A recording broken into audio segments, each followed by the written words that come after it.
My 55-year-old wife said, I need a younger, more exciting life, and left me for her 35-year-old trainer.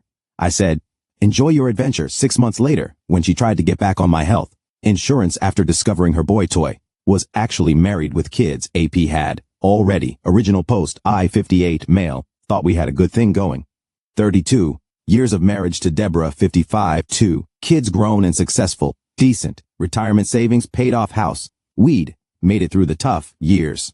Time to enjoy life, right? Wrong. It started with CrossFit. Deborah joined this gym last year, said she wanted to get her body back. Cool. I supported it. Even when the membership cost $185 a month, even when she started buying $120 Lululemon leggings and those expensive protein shakes. Then came Brad, her 35-year-old trainer, former military, covered in tattoos, the kind of guy who posts shirtless gym selfies with motivational quotes. Brad says I have amazing potential. Brad thinks I could compete in the mass division. Brad really understands me. I met him once at their gym's family day. Dude spent the whole time calling me chief and giving me unsolicited advice about my dad bod. I'm 58, not trying to be an Instagram model. I jog 3 times a week and my doctor says I'm healthy. That's enough for me. 3 months ago, Deborah sits me down after dinner. Full makeup, new dress I'd never seen before. Tom, I need to talk to you about something important. My mind went to cancer, illness, something serious. I'm not happy. I feel like I'm suffocating in this life. I need excitement, adventure, passion. I need to feel young again. Okay, we could travel, take that Europe trip you always wanted. She shook her head. You don't understand. This life, this routine, this predictable existence, it's killing me. I'm 55, not dead. I deserve to feel alive. What are you saying? I'm leaving. Brad and I are together. He makes me feel things I haven't felt in decades. I just stared at her. 32 years and she's leaving me for a guy who probably wasn't even born when we got married. He's 20 years younger than you. Age is just a number, Tom. When you're truly connected with someone, it doesn't matter. The most insane part, she'd already packed, had an apartment lined up, been planning this for months while I thought we were solid. I want a divorce. Brad and I are moving in together. He's going to help me become a fitness influencer. A fitness influencer at 55 with 2,000 Instagram followers, half of them bots she paid for. I could have begged, could have cried, could have fought. Instead, I said, okay, enjoy your adventure. She seemed shocked I didn't fight harder. That's it? That's all you have to say? What do you want me to say? You've made your choice. You're choosing a guy named Brad who drinks pre-workout for breakfast over 3 decades. Together. Good luck with that. She left that night. Update 1. 2 weeks later. The divorce papers came quick. Deborah wanted her fair share of everything. Half the house, half my 401k, half my pension alimony. Her lawyer sent this ridiculous demand letter talking about how she sacrificed her career to raise our kids. What career? She worked part-time at a boutique for 3 years in the 90s. I paid for her to get a real estate license she never used, funded her failed Etsy jewelry business, supported her through her photography phase, her life coaching certification, her essential oils, MLM disaster. But here's where it gets interesting, because she left me for another man, and we live in an at-fault state. Adultery matters. My lawyer, Janet, absolute shark worth every penny, was thrilled. She admitted to the affair. She posted about it on Facebook, pictures of them together, tagged my new chapter with my soulmate. Janet actually laughed. This is going to be easier than I thought. Meanwhile, Deborah was living her best life on social media. Gym, selfies with Brad every morning. Green, smoothies and sunrise yoga posts about choosing happiness and never too late to follow your heart. My daughter Kelly, 28, called me furious. Dad, Mom's lost her mind. She introduced Brad to me as her partner. He's 7 years older than me. It's disgusting. My son Eric, 26, was even more blunt. She's having the world's most expensive midlife crisis. Let her crash and burn. But the entitlement was just beginning. Deborah texted me asking for temporary support while the divorce processed. Deborah, Tom, I need help with expenses. The apartment is $200 a month and Brad's between jobs right now. Between jobs. The successful personal trainer who is going to help her become an influencer was unemployed. Me, all communication through lawyers. Deborah, don't be petty. We were married 32 years. Were. Past tense. Your choice. She tried calling our bank to access my personal account. Thankfully, I'd already separated everything. She called me screaming about how I was financially abusing her. You're being cruel. I have rights. You have the right to get a job. Brad can support you now, right? That's what partners do. She hung up. Update 2. 6 weeks later, the mask started slipping fast. Turns out Brad, the entrepreneur, wasn't just between jobs. He'd been fired from the gym for sleeping with clients. Plural. Deborah wasn't special, she was just the one with the most money. How do I know this? Because one of the other clients, Miranda, reached out to me on Facebook. She'd been with Brad too, thought they were exclusive until she saw Deborah's posts. Miranda sent me screenshots of texts from Brad from a while he was with Deborah, talking about how he was working on something big and just needed a few months to get set up, and how his current situation was temporary. I forwarded everything to Janet. She forwarded it to Deborah's lawyer with a note. Your client might want to reconsider her demands, but Deborah doubled down, posted this long Facebook rant about how I was trying to destroy her happiness and how bitter rejected men can't handle strong women choosing themselves. Strong women. She couldn't even open her own pickle jars. Then came the health insurance issue. See, Deborah was on my excellent corporate health plan. Covers everything. Low deductibles, includes dental and vision. She assumed she'd keep it during the divorce. Nope. During legal separation. In our state, I had no obligation to keep her on my employer plan since she left the marriage for adultery. I removed her during open enrollment. Effective immediately. Got a call from her 2 days later.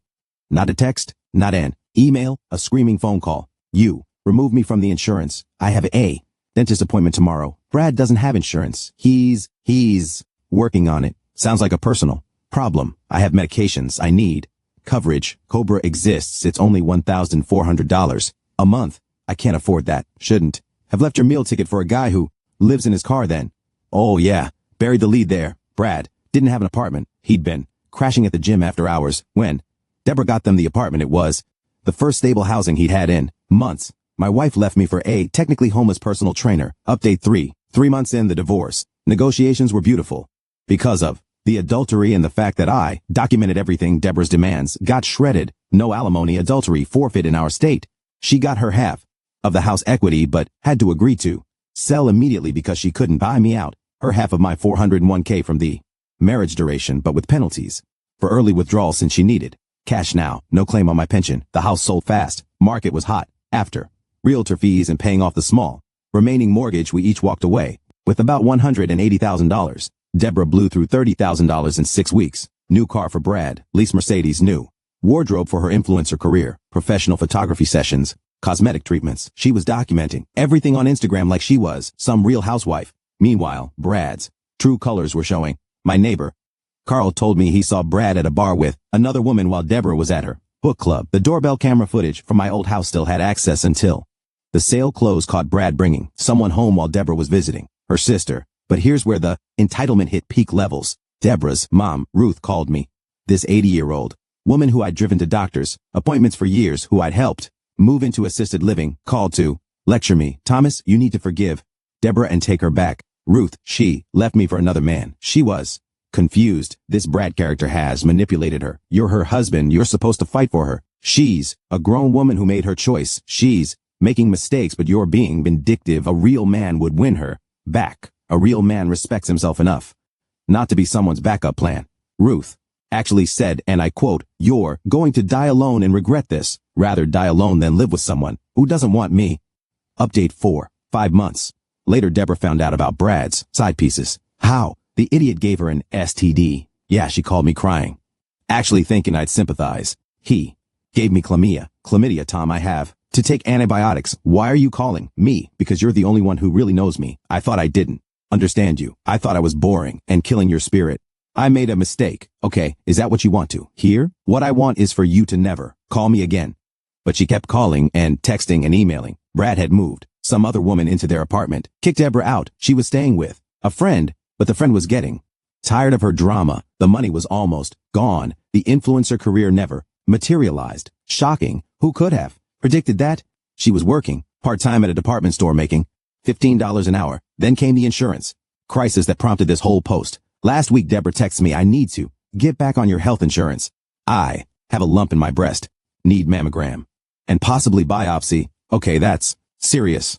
I'm not heartless, but I'm sorry about your health scare. You need to get your own insurance. I can't afford it. The marketplace plans are terrible and cost $800 a month. You should have thought about that before. You're seriously going to let me die because you're petty.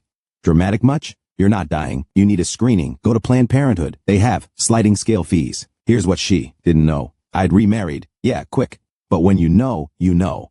Patricia, 56, widow, met her at a grief support Group I attended for people dealing with major life changes. We clicked immediately. No drama, no games, just two adults who knew what they wanted. We got married at the courthouse 2 weeks ago. Small ceremony, just immediate. Family. Patricia's on my insurance now. Is my spouse. So, when Deborah showed up at my office yesterday demanding I add her to my insurance for humanitarian reasons, Patricia was there having lunch with me. The look on Deborah's face when Patricia answered my office door wearing a wedding ring, priceless. You got married? Patricia, sweet as pie. Yes, 2 weeks ago. You must be the ex-wife. Tom's told me so much about you. Deborah turned to me. You replaced me already. Replaced. Implies you had the position. You quit, remember? This is Patricia, my wife, but I need insurance. Patricia is still smiling. Have you tried the marketplace? Or maybe that boyfriend of yours can help. We broke up. That's unfortunate. Well, we should get back to lunch. Nice meeting you. Deborah stood there, mouth opening and closing like a fish. Then came the waterworks. Tom, please. I'm scared. I need help. You needed help when you were chasing a 35-year-old trainer. You needed help when you were blowing through your settlement money. You needed help when you were posting about your amazing new life on Facebook. Now you need a job with benefits. Update 5. Current situation. It's been a week since the office confrontation. The escalation has been something. First, Deborah went nuclear on social media, posted about how I abandoned her in her time of need, how I was flaunting my new wife, how men always trade in for newer models. Patricia is literally 1 year older than her, but okay. Her post backfired spectacularly. Comments were brutal. Didn't you leave him for your trainer? Girl, you posted pics with your boy toy for months. Now you're mad he moved on. This is embarrassing. Delete this. My favorite from her own cousin, Deborah. You're 55. Time to grow up. She dirty. Deleted the post within hours. Then came the family intervention attempts. My former brother-in-law called trying to guilt me into helping. Her sister showed up at my house. Jokes on her. I moved. Even our kids got involved. But not how she expected. Kelly shut her down hard. Mom, you made your bed. Literally with Brad.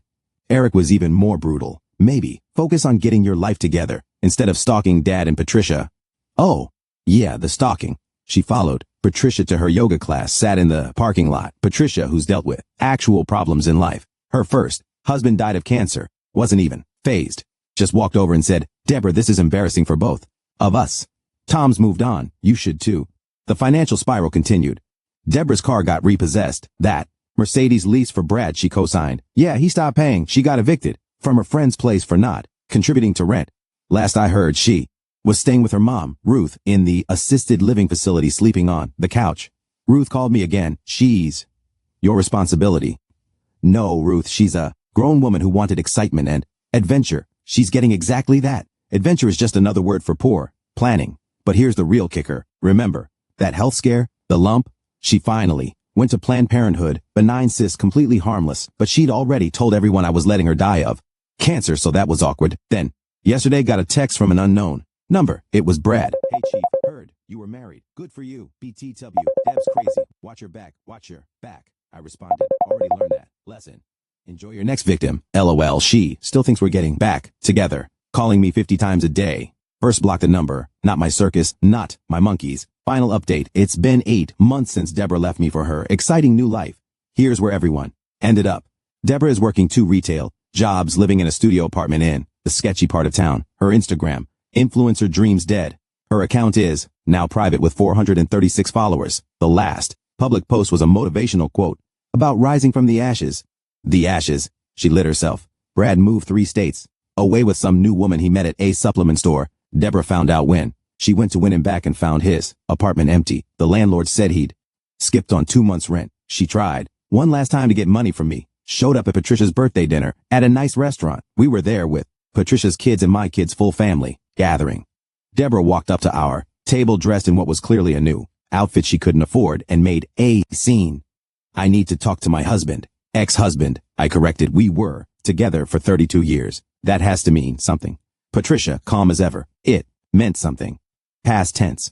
Now you're interrupting my birthday dinner. Kelly stood up. Mom, leave. You're embarrassing yourself. I'm your mother, and you left Dad for a guy younger than Eric. You don't get to play the victim. Now. The manager approached. Deborah tried to claim she was family and had a right to be there. The manager, looking at our clearly uncomfortable table, asked her to leave or he'd call the police. Her parting shot. You'll all regret this when I'm gone. Eric under his breath.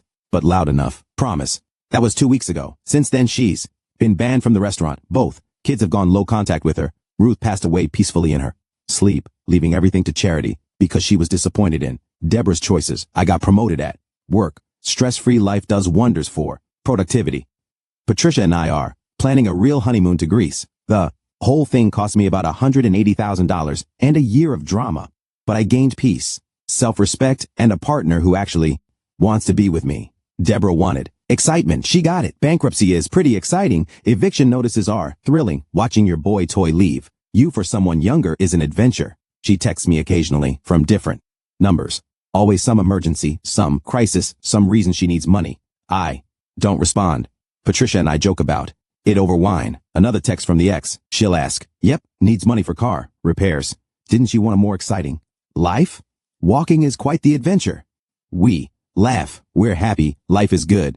Meanwhile, Deborah's learning that Instagram filters don't pay bills, that 35-year-old trainers aren't interested in 55-year-old women long-term, and that burning bridges leaves you nowhere to go. When the flood comes, someone asked if I feel bad for her. No, she had everything. Loving family, paid off. House, comfortable life, early retirement option. She threw it away for some fantasy sold by a guy who couldn't even afford his own apartment. Actions have consequences. She chose her actions. These are her consequences.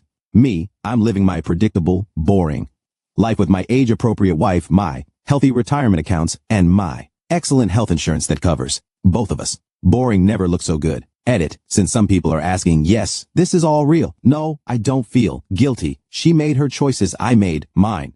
The difference is mine didn't involve destroying a 3-decade marriage for someone who does burpees for a living. To the person who messaged saying I'm bitter, I'm literally on my deck right now. Patricia's making dinner.